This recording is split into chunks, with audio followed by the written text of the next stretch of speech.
Hey guys, a lot of anxiety around the schmack scene at the moment, and I just wanted to talk briefly about doing the right thing, even when it's hard.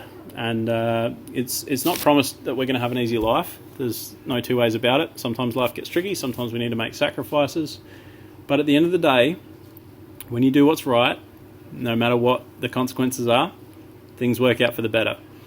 When you do what you don't want to do, based on anxiety, fear, emotions, the devil's tricks, you end up regretting it. Sometimes for the rest of your life. Sometimes you go through a big period of repentance, and God forgives you for that, and then you move on. But the scars always remain, and it's always better to do the right thing. If you know something's wrong, and you're being pressured to do it, don't do it.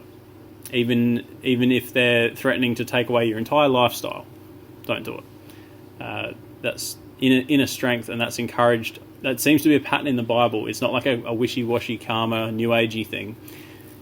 In the Bible, constantly, when the people that are written about in the Bible do the wrong thing based on a whim, based on emotions, based on fear and anxiety.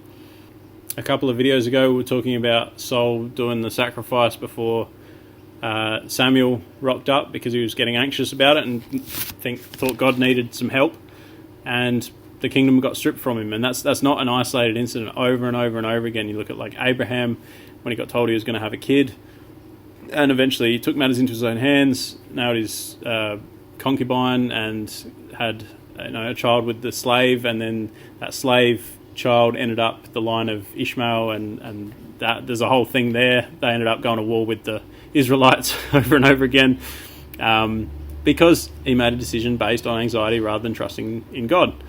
So it always ends up better in the long run. I'm not saying initially. Initially, you might have to give something up. You might have to give up your career. You might have to sell your house. You might have to, there's a whole ton of different sacrifices that we might need to make. But at the end of the day, you're going to be able to look yourself in the mirror. You're going to be able to stand before God and say, I did the right thing, even though it was hard. And you're always better off long-term doing that. So just an encouragement, guys.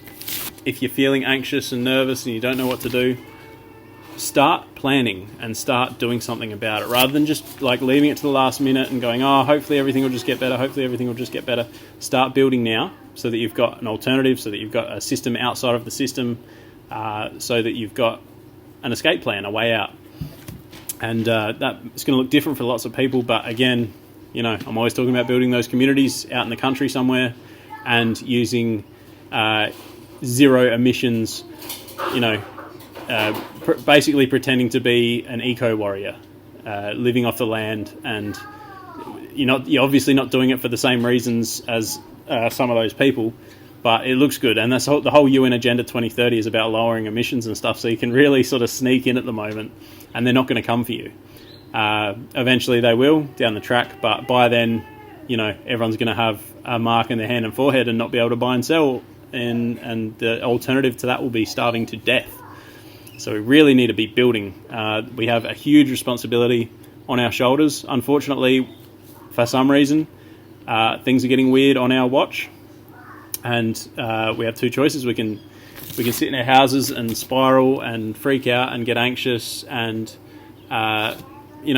spiral in our head until we just march down to the COVID place and get the jab out of anxiety. Or we can start thinking, all right, what can I build? How do I get out of this? What do I have to do? What's the plan? And working with your spouse, with your partner, with your church group, with your group of friends, with your family, trying not to cause any more division, because the communities, everybody's just so divided now. The devil's done a really good job using this jab thing to just make people absolutely polar and insane. I heard a story about a punch-up between a brother and a brother-in-law, just talking about the shot. Heard that today. And the guy that was telling me, he's like, I didn't even want the shot. I got it because I wanted to go to the caravan parks. And I was like, I'm pretty sure you're allowed in caravan parks. And he's like, oh no, but they might. Got it because of anxiety, because he started spiraling in his head thinking, what if? You don't want to be thinking what ifs. You want to start looking for a way out and planning it. and being calculated. We've had it so good in the West for so long. We've got really soft and fluffy and complacent. We don't really know how to work our way out of any sort of struggle. It's now, guys. Now's the time when we need to really start stepping up and doing that.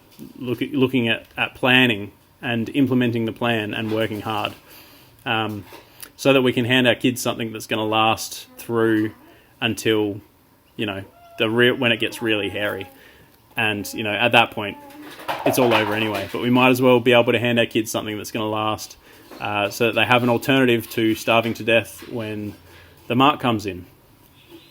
So, yeah, I'd encourage you guys, if you're anxious about it, take some time away, find a way to take an hour somewhere and just spend time with God in prayer, read the Psalms, read what David wrote when he was feeling, in this exact same position, and try to work through that anxiety with God rather than trying to do it all by yourself, because you'll just end up losing your mind and making a bad decision.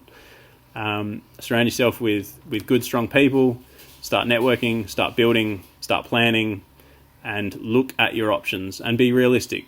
Don't be selfish. Let go of whatever it looks like God might need you to let go of, and he'll probably give it back to you 10 times fold in the long run.